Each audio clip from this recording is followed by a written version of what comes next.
Bonjour, bienvenue dans un nouvel épisode de Rencontre autour de la littérature jeunesse africaine.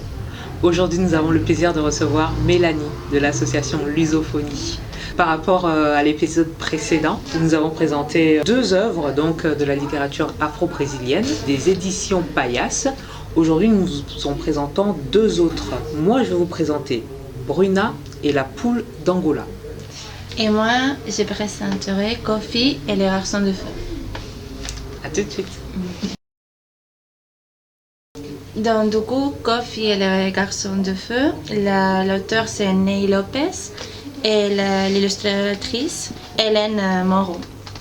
C'est l'histoire de Kofi, et l'histoire de sa famille, de son village, de comment les gens du village vivent, de quoi ils travaillent. L'épisode plus touchant pour Kofi, c'est quand il rencontre un garçon blanc et comme son imaginaire et la réalité se choquent là.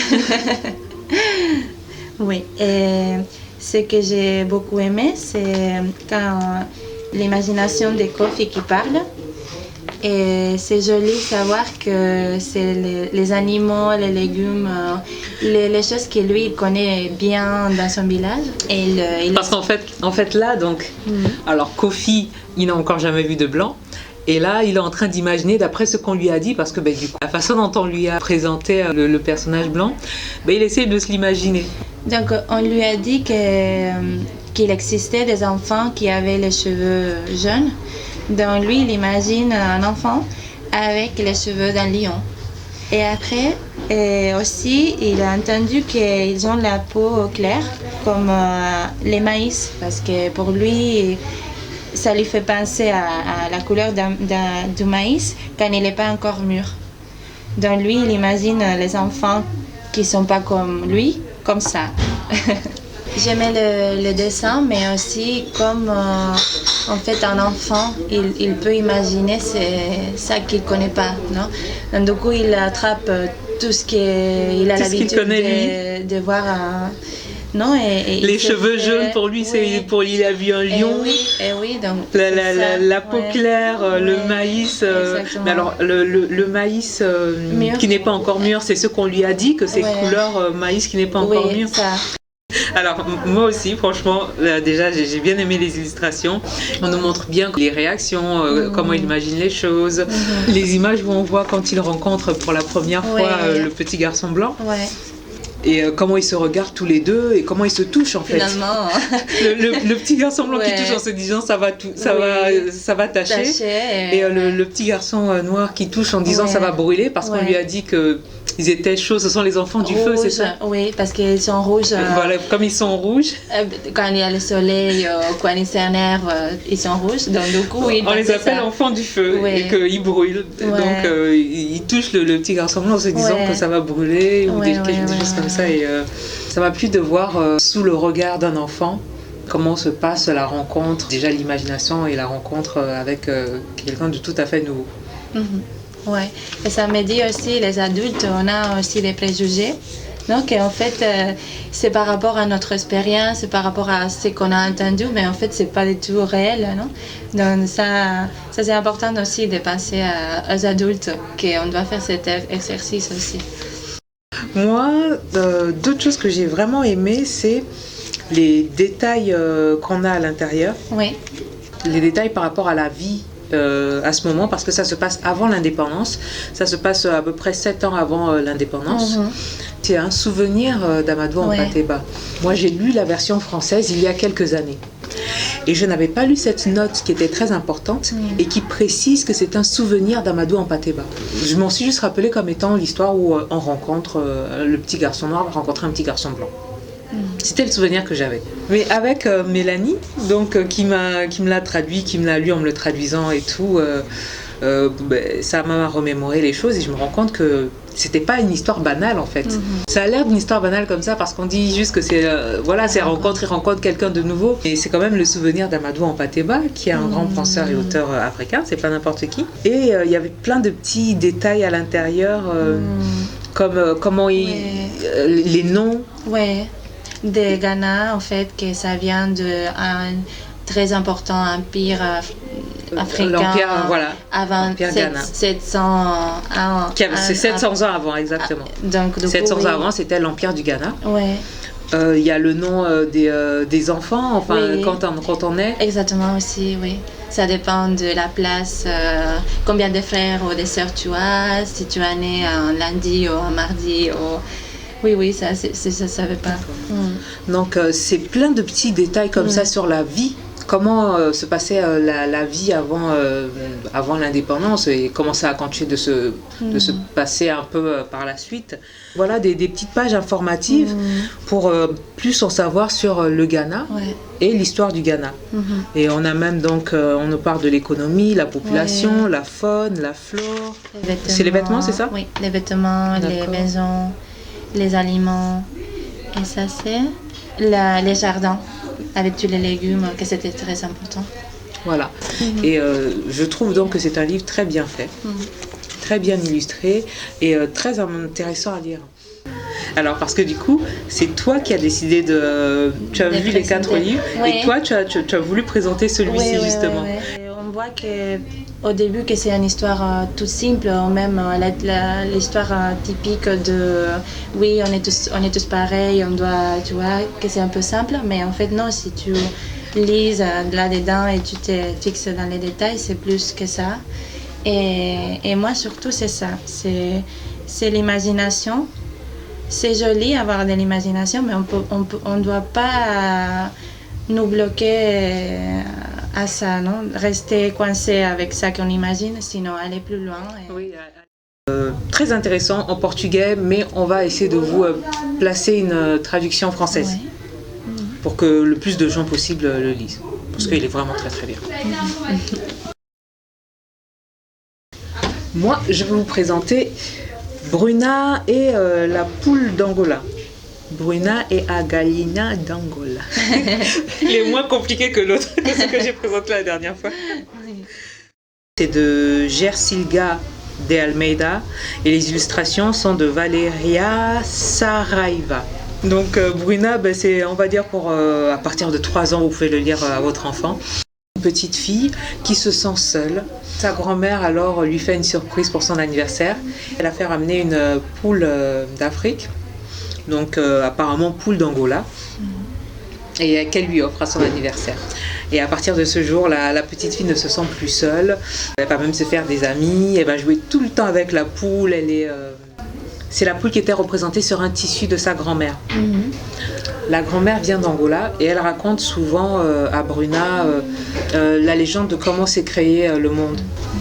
À un moment dans le livre, Bruna va retrouver ce vieux tissu dans les affaires de sa grand-mère. Donc là, on a une colombe, on a la fameuse poule, et tout en bas, on a un caméléon.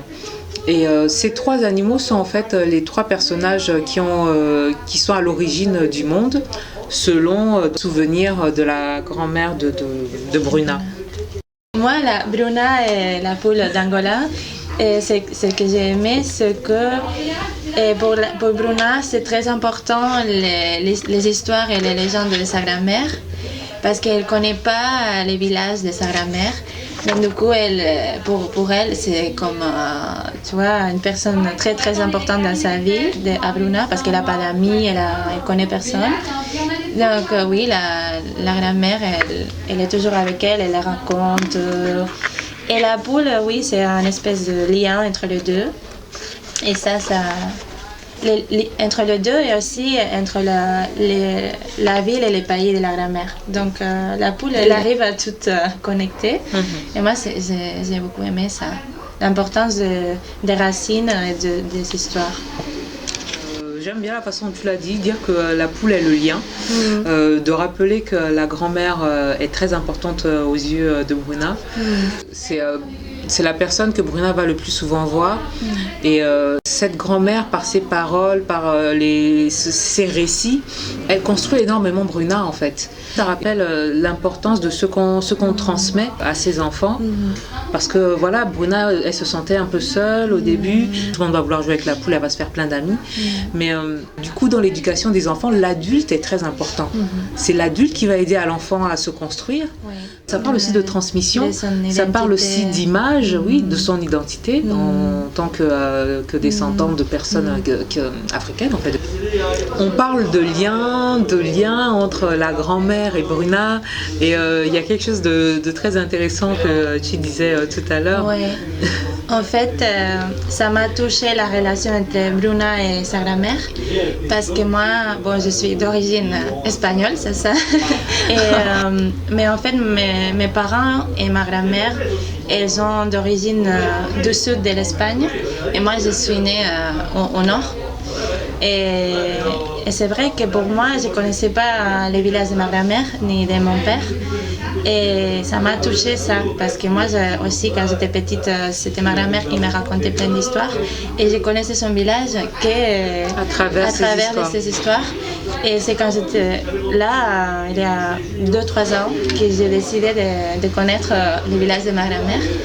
Et ça m'a fait du bien, ça m'a fait beaucoup de bien. Donc c'est pour ça que j'ai pensé à cette grand-mère de Bruna, qu'elle est très importante pour elle. C'est important les origines, moi, je pense. Et à bout d'un moment, tu peux te sentir un peu seul ou perdu. Et ça t'a fait du bien d'aller en arrière avec ta grand-mère ou tes parents. C'est très important. En tout cas, merci pour ce petit témoignage. Merci. Tout ça, ce sont des livres qui transmettent des choses qui ont une certaine réalité.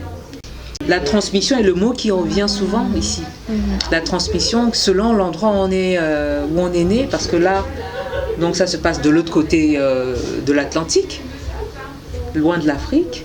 Ici pareil. Là, il y a transmission concrètement.